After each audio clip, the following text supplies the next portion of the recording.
Hello hi friends, welcome back to my channel. അപ്പോൾ ഞാനിന്ന് unit 2 block 2-ലെ unit 2 Vaikom Muhammad Basheer, S K Pottekkatt, MT Vasudevan Nair എന്നിവരെക്കുറിച്ചും നോവലിൻ്റെ ആ ഒരു ജനനത്തിനെക്കുറിച്ചും ആ ഒരു എന്താ പറയേണ്ട സമയത്ത് എങ്ങനെയാണിത് സ്റ്റാർട്ടിങ് ആയതെന്നതിനെക്കുറിച്ചിട്ടും വളരെ ഒരു വലിയൊരു ചാപ്റ്ററാണിത്.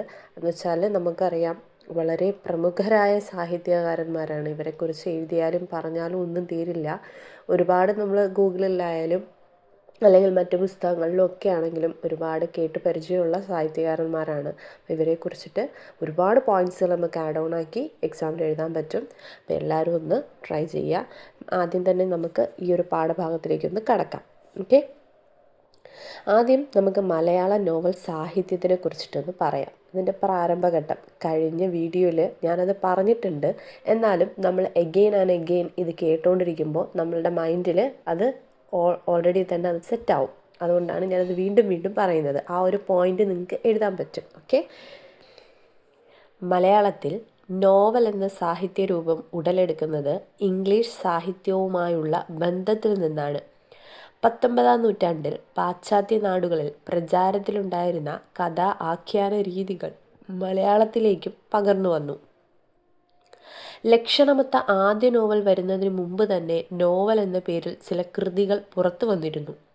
മിസ്സസ് കാതറീൻ എന്ന മുള്ളൻസ് ബംഗാളിയിൽ രചിച്ച ഫുൾമോൺ എന്നും കോരുണ എന്നും പേരായ രണ്ട് സ്ത്രീകളുടെ കഥ എന്ന കൃതി ജോസഫ് പീറ്റ് വിവർത്തനം ചെയ്തു. മിസ്സസ് കോളിൻസിൻ്റെ കാതകവധം, ആർച്ച് ഡീക്കൺ കോശി എഴുതിയ പുല്ലേലി കുഞ്ചു എന്നിവ ഇതിൽ പ്രധാനമാണ്. മലയാളത്തിലെ ആദ്യത്തെ ലക്ഷണമൊത്ത നോവലായി പരിഗണിക്കപ്പെടുന്നത് ഒ ചന്തുമേനോൻ്റെ ഇന്ദുലേഖ 1889 ആണ്. അതിനു മുമ്പ് അപ്പു നെടുങ്ങാടി കുന്തലത 1887 രചിച്ചുവെങ്കിലും അത് പൂർണ്ണമായും നോവൽ ലക്ഷണങ്ങൾ ഒത്തിണങ്ങിയ ഒന്നായിരുന്നില്ല. CV രാമൻപിള്ളയുടെ ചരിത്ര നോവലുകൾ മാർത്താണ്ഡവർമ്മ, ധർമ്മരാജ, രാമരാജ ബഹദൂർ മലയാളത്തിലെ നോവലിനെ മറ്റൊരു തലത്തിലേക്ക് ഉയർത്തി.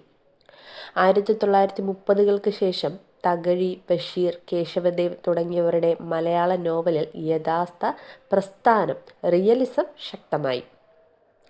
അപ്പോൾ ഇതെല്ലാം നമ്മൾ കഴിഞ്ഞ വീഡിയോയിൽ പറഞ്ഞതാണല്ലേ. പക്ഷേ ഇത് കേൾക്കുമ്പോൾ എന്തുണ്ടാവും, നമ്മളുടെ ഓർമ്മയിൽ അത് തങ്ങി നിൽക്കാൻ ഇടയുണ്ടാവും. അപ്പം നിങ്ങൾക്ക് എക്സാമിന് ഈ പോയിൻറ്റ്സൊക്കെ ആഡ് ഓൺ ചെയ്ത് എഴുതാൻ വേണ്ടി പറ്റും. അതുകൊണ്ടാണ് അത് ഞാൻ വീണ്ടും പറയുന്നത്. ഓക്കെ, അപ്പം ആദ്യം തന്നെ നമുക്കിവിടെ പറയാനുള്ളത് ആരെക്കുറിച്ചാണ്? നമ്മുടെ ബേപ്പൂർ സുൽത്താനെ കുറിച്ചാണ്. വൈക്കം മുഹമ്മദ് ബഷീർ 1908 ജനനം. 1994 അദ്ദേഹം മരണപ്പെട്ടു. ഓക്കെ, ബേപ്പൂർ സുൽത്താൻ എന്നറിയപ്പെടുന്ന ബഷീർ മലയാള സാഹിത്യത്തിലെ വിശ്വവിഖ്യാതനായ എഴുത്തുകാരനാണ്. വ്യാകരണ നിയമങ്ങളെക്കാൾ ഉപരിയായി പച്ചയായ മനുഷ്യജീവിതവും സാധാരണക്കാരുടെ സംസാര ഭാഷയുമാണ് അദ്ദേഹം ഉപയോഗിച്ചത്. ഹാസ്യവും അങ്ങേയറ്റത്തെ മാനവികതയും അദ്ദേഹത്തിൻ്റെ കൃതികളിലെ മുഖമുദ്രയാണ്. അദ്ദേഹത്തിൻ്റെ പ്രധാന കൃതികൾ പാത്തുമ്മയുടെ ആട്, ബാല്യകാലസഖി, ശബ്ദങ്ങൾ, എൻ്റുപ്പാപ്പക്കുരാനുണ്ടായിരുന്ന്, ആനവാരിയും പൊൻകുരിശും, മതിലുകൾ എന്നിവയൊക്കെ വളരെ പ്രശസ്തമായ കൃതികളാണ്. അദ്ദേഹത്തിൻ്റെ പ്രത്യേകത എന്താണെന്ന് വെച്ചാൽ സൂഫി ചിന്തകളും പ്രപഞ്ച സ്നേഹവും ബഷീർ കൃതികളിൽ കാണാം. സ്നേഹമാണ് പ്രപഞ്ചത്തിൻ്റെ അടിസ്ഥാനമെന്ന് അദ്ദേഹം തൻ്റെ രചനകളിലൂടെ കാണിച്ചു തന്നു. അനുഭവങ്ങളുടെ തീച്ചൂളയിൽ നിന്നാണ് ബഷീർ തൻ്റെ കഥാപാത്രങ്ങളെ കണ്ടെത്തിയത്. സ്വാതന്ത്ര്യസമര സേനാനി എന്ന നിലയിൽ ജയിൽവാസം അനുഭവിച്ച ശേഷം അദ്ദേഹം ഇന്ത്യയൊട്ടാകെയും ആഫ്രിക്ക, അറേബ്യ തുടങ്ങിയ രാജ്യങ്ങളിലും ദീർഘകാലം സഞ്ചരിച്ചു. ഈ യാത്രകളിൽ നിന്നുണ്ടായ വൈവിധ്യമാർന്ന അനുഭവമാണ് അദ്ദേഹത്തിൻ്റെ കൃതികൾക്ക് കരുത്തു പകർന്നത്. വിശപ്പ്, ദാരിദ്ര്യം, വേശ്യാവൃത്തി, പോലീസ് മർദ്ദനം തുടങ്ങിയ ജീവിതത്തിൻ്റെ കഠിനമായ യാഥാർത്ഥ്യങ്ങളെ അദ്ദേഹം ഭയമില്ലാതെ തൻ്റെ രചനകളിൽ ആവിഷ്കരിച്ചു. താൻ അനുഭവിച്ച കാര്യങ്ങൾ നേരിട്ട് വായനക്കാരിലേക്ക് എത്തിക്കുന്ന രീതിയായിരുന്നു അദ്ദേഹത്തിൻ്റേത്. സമൂഹത്തിൻ്റെ താഴെ തട്ടിലുള്ളവർക്ക് അദ്ദേഹം തൻ്റെ കഥകളിൽ വലിയ പ്രാധാന്യം നൽകി. പോക്കറ്റടിക്കാരും മണ്ടൻ മുത്തപ്പയും എട്ടുകാലി മമ്മൂഞ്ഞും ആനവാരി രാമൻ നായരും ഒക്കെ ഇതിന് ഉദാഹരണങ്ങളാണ്. ബഷീറിൻ്റെ കഥാപാത്രങ്ങൾ ഏതു മേഖലയിലുള്ളവരായാലും അതായത് ഉദാഹരണത്തിന് പോക്കറ്റടിക്കാരനായാലും അവരിൽ സ്നേഹത്തിൻ്റെയും വാത്സല്യത്തിൻ്റെയും ഗുണങ്ങൾ അദ്ദേഹം നിക്ഷേപിച്ചിട്ടുണ്ട്. മനുഷ്യത്വത്തിന് അദ്ദേഹം നൽകിയ വലിയ വിലയാണിത്. അതായത് ബാല്യകാല സഖി ഒരു വിശകലനം ഇനി നെക്സ്റ്റ് പറയുകയാണ്. മജീദും സുഹറയും. ഈ നോവലിൽ സങ്കീർണമായ കഥാപാത്രങ്ങളോ നീണ്ട വിവരണങ്ങളോ ഇല്ല. മറിച്ച് മജീദിൻ്റെയും സുഹറയുടെയും പ്രണയത്തിലൂടെ മനുഷ്യവികാരങ്ങളുടെ ആഴമാണ് അദ്ദേഹം അവതരിപ്പിച്ചത്. ജീവിത യാഥാർത്ഥ്യങ്ങളെ നേരിടാൻ കഴിയാതെ തകർന്നു പോകുന്ന മനുഷ്യരുടെ ചിത്രം ഇതിൽ കാണാം. സ്നേഹം എത്ര മഹത്താണെന്നും എന്നാൽ എത്ര നിരർത്ഥകരമാണെന്നും ഈ കൃതിയിലൂടെ ബഷീർ കാട്ടിത്തരുന്നു. അദ്ദേഹത്തിൻ്റെ ഭാഷയെക്കുറിച്ചാണ് ഇനി നമുക്ക് പറയാനുള്ളത്. അനുകരിക്കാനാവാത്തൊരു ശൈലിയാണ്. അതായത് ബഷീറിൻ്റെ ഭാഷാശൈലി തികച്ചും മൗലികമാണ്. പദവിന്യാസത്തിലും ആഖ്യാനത്തിലും അദ്ദേഹം കൊണ്ടുവന്ന പുതുമ മലയാള സാഹിത്യത്തിൽ മറ്റൊരു എഴുത്തുകാരനും അവകാശപ്പെടാനില്ലാത്തതാണ്. തൻ്റെ കൃതികളിലെ ഭാഷയെക്കുറിച്ച് അദ്ദേഹം തമാശയായി പറയാറുള്ളത്, സ്കൂളിൽ തനിക്കൊപ്പം പഠിച്ച അബ്ദുൽ ഖാദറിനോട് എടുത്തുകൊണ്ട് പോടാ നിന്റെ പുളുങ്കൂസൻ വ്യാകരണം എന്നാണ്. അതായത് കൃത്രിമമായ വ്യാകരണ നിയമങ്ങളെക്കാൾ ജനങ്ങൾ സംസാരിക്കുന്ന സ്വാഭാവികമായ ഭാഷയ്ക്കാണ് അദ്ദേഹം പ്രാധാന്യം നൽകിയത്. മാത്രമല്ല, ഈ പാഠഭാഗത്തിൽ സൂചിപ്പിക്കുന്നത് പോലെ ബഷീറിൻ്റെ രചനകളിൽ പരിസ്ഥിതി ബോധവും ഒപ്പം ഒരു സൂഫി മിസ്റ്റിക് തലവും ഒളിഞ്ഞു കിടപ്പുണ്ട്. പ്രപഞ്ചത്തിലെ എല്ലാ ജീവജാലങ്ങൾക്കും ഭൂമിയിൽ അവകാശമുണ്ടെന്ന വലിയ ചിന്തകൾ, അതായത് ഭൂമിയുടെ അവകാശികൾ, അദ്ദേഹം തൻ്റെ ലളിതമായ വരികളിലൂടെ പകർന്നു നൽകി. 1994 ജൂലൈ 5 മലയാളത്തിൻ്റെ ഈ പ്രിയപ്പെട്ട എഴുത്തുകാരൻ അന്തരിച്ചത്. ചുരുക്കത്തിൽ പറയുകയാണെങ്കിൽ സ്വന്തം ജീവിതത്തെ തന്നെ ഒരു പരീക്ഷണശാലയാക്കി മാറ്റുകയും അതിലെ കയ്പും മധുരവും ഒട്ടും കലർപ്പില്ലാതെ വായനക്കാരിലേക്ക് എത്തിക്കുകയും ചെയ്തതാണ് ബഷീറിനെ സുൽത്താനാക്കി മാറ്റിയത്. അദ്ദേഹത്തിൻ്റെ ഓരോ കഥാപാത്രവും സ്രഷ്ടാവിൻ്റെ മഹത്വം ഓതുന്നവയാണെന്ന് പാഠഭാഗം നമുക്ക് വിലയിരുത്തുന്നുണ്ട്. ഇനി നമുക്ക് പറയാനുള്ളത് എസ്.കെ. പൊറ്റക്കാടിനെ കുറിച്ചാണ്. സഞ്ചാര സാഹിത്യകാരൻ എന്ന നിലയിലും നോവലിസ്റ്റ് എന്ന നിലയിലും ഒരുപോലെ പ്രശസ്തനാണ് എസ്.കെ. പൊറ്റക്കാട്. കാവ്യാത്മകമായ ഭാഷയും വർണ്ണനാപരമായ ശൈലിയുമാണ് അദ്ദേഹത്തിൻ്റേത്. തൻ്റെ യാത്രകളിൽ നിന്ന് ലഭിച്ച വിപുലമായ ലോകവീക്ഷണം രചനകളിൽ പ്രതിഫലിക്കുന്നു. ഒരു ദേശത്തിൻ്റെ കഥ, ഒരു തെരുവിൻ്റെ കഥ, വിഷകന്യക, മൂടുപടം എന്നിവയൊക്കെ പ്രധാന കൃതികളാണ്. ഒരു ദേശത്തിൻ്റെ കഥ എന്ന നോവലിന് ജ്ഞാനപീഠ പുരസ്കാരം ലഭിച്ചിട്ടുണ്ട്. ഒരു പ്രവിശ്യയുടെ മുഴുവൻ ചരിത്രവും സംസ്കാരവും നോവലിലൂടെ ആവിഷ്കരിക്കുന്നതിൽ അദ്ദേഹം വിജയിച്ചു. 1913 മാർച്ച് 14 കോഴിക്കോട്ടിലാണ് അദ്ദേഹം ജനിച്ചത്. ശങ്കരൻകുട്ടി പൊറ്റക്കാടാണ് എന്നാണ് പൂർണ്ണനാമം. തൻ്റെ സാഹിത്യ ജീവിതത്തിന് പിന്നിൽ അമ്മയുടെ വലിയൊരു പങ്കുണ്ടെന്ന് അദ്ദേഹം സ്മരിക്കുന്നുണ്ട്. ദരിദ്രമായ ചുറ്റുപാടിലും മകനെ വളർത്താനും പഠിപ്പിക്കാനും കഷ്ടപ്പെട്ട അമ്മ. മകൻ അയച്ച കത്തുകളാണ് തൻ്റെ ആദ്യത്തെ ചെറുകഥകളെന്ന് അദ്ദേഹം എൻ്റെ ആദ്യത്തെ ചെറുകഥ എന്ന ഓർമ്മക്കുറിപ്പിൽ വിവരിക്കുന്നു. ഇനി അദ്ദേഹത്തിൻ്റെ നോവലുകളിലെ പ്രമേയങ്ങൾ എന്താണെന്ന് നോക്കാം. വിഷകന്യക മലയാളത്തിലെ ലക്ഷണമൊത്ത കാൽപ്പനിക, അതായത് റൊമാൻറ്റിക് നോവൽ ആയി ഇതിനെ വിശേഷിപ്പിക്കാം. എസ്.കെ. പൊറ്റക്കാടിൻ്റെ വിഷകന്യക മലയാളത്തിലെ ഏറ്റവും ലക്ഷണമൊത്ത റൊമാൻറ്റിക് നോവൽ, കാൽപ്പനിക നോവലാണ്. കുടിയേറ്റക്കാരുടെ ജീവിതവും മണ്ണിനോടുള്ള മനുഷ്യരുടെ സ്നേഹവും ഇതിൽ പ്രമേയമാകുന്നു. ഒരു തെരുവിൻ്റെ കഥ ഒരു ദേശത്തിൻ്റെയോ വ്യക്തിയുടെയോ കഥയല്ല, മറിച്ച് ഒരു തെരുവിൻ്റെ തന്നെ കഥയാണിത്. അവിടെ വസിക്കുന്ന ഭിക്ഷക്കാർ, തെരുവ് നായ്ക്കൾ, കുപ്പത്തൊട്ടിയിൽ നിന്ന് ഭക്ഷണം കഴിക്കുന്നവർ തുടങ്ങി സമൂഹത്തിൻ്റെ ഏറ്റവും താഴെ തട്ടിലുള്ളവരുടെ ജീവിതം അദ്ദേഹം ഇതിൽ ആവിഷ്കരിക്കുന്നു. ഇതിലെ കേന്ദ്ര കഥാപാത്രം ആ തെരുവ് തന്നെയാണ്. 1961 കേരള സാഹിത്യ അക്കാദമി അവാർഡ് ഈ കൃതിക്ക് ലഭിച്ചു.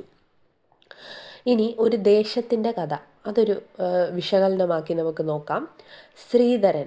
ഈ നോവലിലെ കേന്ദ്ര കഥാപാത്രം ശ്രീധരനാണ്. ഒരു ദേശത്തിൻ്റെ കഥയിലെ കേന്ദ്ര കഥാപാത്രം ശ്രീധരനാണ്. ഇതിൽ എഴുത്തുകാരൻ്റെ തന്നെ ആത്മകഥാ അംശങ്ങൾ അടങ്ങിയിരിക്കുന്നു.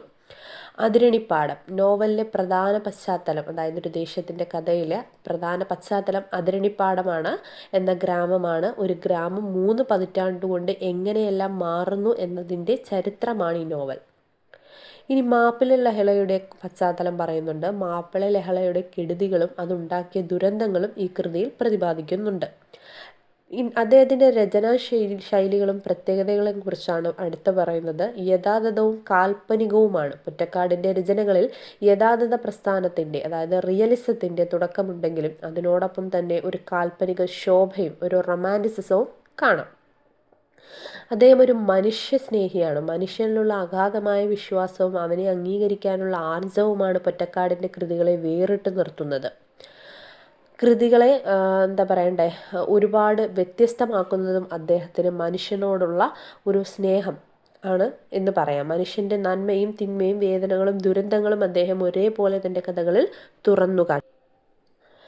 ഓരോ നാടിൻ്റെയും നന്മയും തിന്മയും ആ നാട്ടിലെ മനുഷ്യരുടെ ഹൃദയസ്പന്ദനങ്ങളും അദ്ദേഹം തൻ്റെ നോവലുകളിലൂടെ വായനക്കാരിലേക്ക് എത്തിച്ചു. 1982 ഓഗസ്റ്റ് 6 SK പൊറ്റക്കാട് അന്തരിച്ചു. കേവലം വ്യക്തികളെ ചിത്രീകരിക്കുക എന്നതിനപ്പുറം ഒരു സമൂഹത്തെയോ തെരുവിനെയോ ദേശത്തെയോ പൂർണ്ണമായി നോവലിൽ കൊണ്ടുവരാൻ ശ്രമിച്ച എഴുത്തുകാരനാണ് SK പൊറ്റക്കാട്. അരികുവൽക്കരിക്കപ്പെട്ടവരോടുള്ള അനുകമ്പയും യാത്രാ അനുഭവങ്ങൾ നൽകിയ ലോകവീക്ഷണവും അദ്ദേഹത്തിൻ്റെ രചനകളെ മലയാളത്തിൽ അദ്വൈതമായി മാറ്റുന്നു. ഇനി നമുക്ക് പറയാനുള്ളതാണ് MT വാസുദേവൻ നായരെക്കുറിച്ച്. അപ്പോൾ നമുക്ക് അത് തുടങ്ങാം. 1933 അദ്ദേഹത്തിൻ്റെ ജനനം. മലയാള നോവലിനെ ആധുനികതയിലേക്ക് നയിച്ച പ്രതിഭയാണ് MT വാസുദേവൻ നായർ. മനഃശാസ്ത്രപരമായ ഉൾക്കാഴ്ചയും വിഷാദാത്മകമായ സൗന്ദര്യവുമാണ് MT കൃതികളുടെ പ്രത്യേകത. തകർന്നുകൊണ്ടിരിക്കുന്ന നാലുകെട്ടുകളും അവിടുത്തെ മനുഷ്യരുടെ ആന്തരിക സംഘർഷങ്ങളും അദ്ദേഹം മനോഹരമായി വരച്ചു കാട്ടി. അദ്ദേഹത്തിൻ്റെ പ്രധാന കൃതികളാണ് നാലുകെട്ട്, അസുരവിത്ത്, കാലം, മഞ്ഞ്, രണ്ടാമൂഴം എന്നിവ. രണ്ടാമൂഴത്തിനെ കുറിച്ച് പറയുന്നത്, മഹാഭാരത കഥയെ ഭീമന്റെ കാഴ്ചപ്പാടിലൂടെ പുനരാഖ്യാനം ചെയ്ത രണ്ടാമൂഴം ഇന്ത്യൻ സാഹിത്യത്തിലെ തന്നെ മികച്ച കൃതികളിൽ ഒന്നാണ്. ജ്ഞാനപീഠ പുരസ്കാരം ഉൾപ്പെടെ നിരവധി ബഹുമതികൾ നേടിയിട്ടുണ്ട് MT. തിരക്കഥാകൃത്ത്, ചലച്ചിത്ര സംവിധായകൻ എന്നീ നിലകളിലും അദ്ദേഹം പ്രശസ്തനാണ്. ബഷീർ തൻ്റെ ലാളിത്യം കൊണ്ടും പൊറ്റക്കാട് തൻ്റെ വർണ്ണപാടവം കൊണ്ടും MT തൻ്റെ ഗഹനമായ ദർശനം കൊണ്ടും മലയാള നോവൽ സാഹിത്യത്തെ സമ്പന്നമാക്കി. മാറിവരുന്ന കാലഘട്ടങ്ങളെയും മനുഷ്യൻ്റെ ആന്തരികമായ മാറ്റങ്ങളെയും ഇവർ തങ്ങളുടെ കൃതികളിൽ അടയാളപ്പെടുത്തിയിട്ടുണ്ട്. ഇനി നമുക്ക് പറയാനുള്ളത് അദ്ദേഹത്തിൻ്റെ ആദ്യകാല ജീവിതവും വളർച്ചയും കുറിച്ചിട്ടാണ്. നിളാനദിയുടെ തീരത്തുള്ള കുടല്ലൂർ ഗ്രാമത്തിലെ ദാരിദ്ര്യവും കഷ്ടപ്പാടുകളും അപമാനങ്ങളും നിറഞ്ഞ തൻ്റെ ബാല്യകാലത്ത് MTയുടെ മിക്ക കൃതികൾക്കും കരുത്തു പകർന്നത് ഈ ഗ്രാമീണ ജീവിതത്തെ അദ്ദേഹം തൻ്റെ രചനകളിൽ അനശ്വരമാക്കി. ഇനി നാലുകെട്ട് എന്ന കൃതിയെക്കുറിച്ച് പറയാം. കുടുംബ ബന്ധങ്ങളുടെ തകർച്ചയും മരുമക്കത്തായ സമ്പ്രദായത്തിൻ്റെ പതനവുമാണ് ഇതിൻ്റെ പ്രമേയം. ഇതിലെ അപ്പുണ്ണി എന്ന കഥാപാത്രം തൻ്റെ ബാല്യത്തിൽ അനുഭവിച്ച ദാരിദ്ര്യത്തിനും അവഗണനയ്ക്കും പ്രതികാരം ചെയ്യാൻ വളർന്നു വന്നവനാണ്. എന്നാൽ ഒടുവിൽ താൻ വെറുത്ത ആ പഴയ വീട് നാലുകെട്ട് തകർന്നു കിടക്കുന്നതാണ് അപ്പുണ്ണി കാണുന്നത്. രണ്ടാമൂഴത്തിനെ കുറിച്ച് പറയുന്നത്, MTയുടെ സർഗജീവിതത്തിൻ്റെ ഉച്ചകോടിയായി ഈ നോവലിനെ കണക്കാക്കുന്നു. വ്യാസഭാരതത്തിലെ അമാനുഷിക പരിവേഷങ്ങളെ മാറ്റി നിർത്തി മനുഷ്യ സഹജമായ വികാരങ്ങളുള്ള ഒരു ഭീമനെയാണ് ഇതിൽ കാണാൻ സാധിക്കുന്നത്. ഭീമന്റെ ആത്മസംഘർഷങ്ങളും വേദനകളും നിശബ്ദമായ കരുത്തും ഇതിൽ മനോഹരമായി ആവിഷ്കരിച്ചിരിക്കുന്നു. അടുത്തതാണ് മഞ്ഞ്. മഞ്ഞൊരു കാൽപ്പനിക നോവലാണെന്ന് പറയാം. നൈനിറ്റാളിലെ മഞ്ഞുവീഴ്ചയുടെ പശ്ചാത്തലത്തിൽ വിമല എന്ന കഥാപാത്രത്തിൻ്റെ കാത്തിരിപ്പിൻ്റെയും ഏകാന്തതയുടെയും കഥയാണിത്.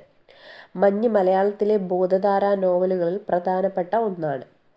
അദ്ദേഹത്തിൻ്റെ രചനാശൈലികളും പ്രത്യേകതകളും എന്താണെന്ന് നമുക്ക് നോക്കാം. വള്ളുവനാടൻ ഭാഷ. വള്ളുവനാടൻ സംസാര ഭാഷയ്ക്ക് സാഹിത്യത്തിൽ ഒരു പദവി നേടിക്കൊടുത്തത് MT ആണ്. അദ്ദേഹത്തിൻ്റെ ഗദ്യം കവിത പോലെ മനോഹരമാണെന്ന് നിരൂപകർ അഭിപ്രായപ്പെടുന്നു. ഒറ്റപ്പെടലിൻ്റെയും വിദ്വേഷത്തിൻ്റെയും പ്രതികാര ചിന്തയുടെയും തിരമാലകൾ MTയുടെ കഥാപാത്രങ്ങളിൽ എപ്പോഴും കാണാം. ഇരുട്ടിനുള്ളിൽ ഒറ്റപ്പെട്ടവൻ്റെ വേദനയും വിദ്വേഷവും അദ്ദേഹത്തിൻ്റെ മനുഷ്യദർശനത്തിൻ്റെ ഭാഗമാണ്. മലയാള നോവലിനെ ആധുനികതയിലേക്ക്, മോഡേണിസത്തിലേക്ക് നയിച്ച എഴുത്തുകാരനാണ് അദ്ദേഹം. പഴയ രീതിയിലുള്ള ആഖ്യാനങ്ങളിൽ നിന്ന് മാറി വ്യക്തിയുടെ മനസ്സിലേക്ക് വെളിച്ചം വീശുന്ന രീതി അദ്ദേഹം സ്വീകരിച്ചു. ഈ ഒരു പാഠഭാഗത്ത് EV രാമകൃഷ്ണൻ നിരീക്ഷിക്കുന്നത് പോലെ MT തൻ്റെ ഭാഷയെ നവീകരിക്കാൻ വിശ്വസാഹിത്യത്തെയാണ് ആശ്രയിച്ചത്. ഫിക്ഷനിലെ ആധുനികത മലയാളത്തിൽ MTയോട് കടപ്പെട്ടിരിക്കുന്നു. MP ശങ്കുണ്ണി നായരുടെ അഭിപ്രായത്തിൽ മഞ്ഞ് എന്ന നോവലിലെ ഗദ്യം ഇരുട്ടിൻ്റെ ആത്മാവിൻ്റെ പഠനത്തിൽ സംഗീതം പോലെ ഒഴുകുന്ന ഒന്നാണ്. മാല്യവും നിളയും. കൂടല്ലൂരിലെ നിളാനദിയും അവിടുത്തെ നാലുകെട്ടുകളും എം ടിയുടെ എഴുത്തിലെ സ്ഥിരം സാന്നിധ്യമാണ്. തൻ്റെ ഹൃദയത്തിൽ നിന്നും മുളച്ചു പൊങ്ങുന്ന രചനകളാണ് താൻ നടത്തുന്നതെന്ന് അദ്ദേഹം കാതികൻ്റെ പണിപ്പുരയിൽ വ്യക്തമാക്കുന്നുണ്ട്. ചുരുക്കത്തിൽ പറയാനാണെങ്കിൽ തകർന്നുകൊണ്ടിരിക്കുന്ന കുടുംബ വ്യവസ്ഥയെയും മനുഷ്യൻ്റെ ആന്തരികമായ ഏകാന്തതയെയും മലയാള സാഹിത്യത്തിൽ ഇത്രത്തോളം ആഴത്തിൽ അടയാളപ്പെടുത്തിയ മറ്റൊരു എഴുത്തുകാരനില്ല. എം ടിയുടെ രചനകൾ കേവലം കഥകളല്ല, മറിച്ച് അത് മനുഷ്യജീവിതത്തിൻ്റെ വിവിധ വശങ്ങളെക്കുറിച്ചുള്ള ആഴത്തിലുള്ള പാഠഭാഗങ്ങളാണ്. അപ്പോൾ ഇത് കുറച്ച് വളരെ ലെങ്തി ആയിട്ടുള്ള ഒരു വീഡിയോ ആണ്. ഇതാണ് നമ്മുടെ യൂണിറ്റ് 2 എന്ന് പറയുന്നത്. വളരെ പ്രശസ്തരായിട്ടുള്ള ഏറ്റവും എന്താ പറയണ്ടേ പ്രഗത്ഭരായിട്ടുള്ള സാഹിത്യകാരന്മാരെക്കുറിച്ച് പറയുമ്പോൾ നമുക്ക് ഒരുപാട് വിവരണം ആവശ്യമാണ്. എല്ലാവരും സ്കിപ്പ് അടിക്കാതെ വീഡിയോ ഫുള്ളായിട്ട് കാണുക. ഓരോ പോയിൻറ്റ്സും ഇതിൽ വിലപ്പെട്ടതാണ്. നിങ്ങൾക്ക് എൻ്റെ നോട്ട്സ് ഞാൻ പറയുന്ന നോട്ട്സ് നിങ്ങൾക്ക് വീഡിയോ പൗസ് ചെയ്ത് വെച്ചിട്ട് എഴുതിയെടുക്കാവുന്നതാണ്. ഓക്കെ, അപ്പം എല്ലാവരും നല്ല രീതിയിലൊന്ന് ടെക്സ്റ്റ് ഫുള്ളായിട്ട് വായിച്ചും കൂടെ നോക്കുക. Okay, bye. അപ്പോൾ വീണ്ടും കാണാം.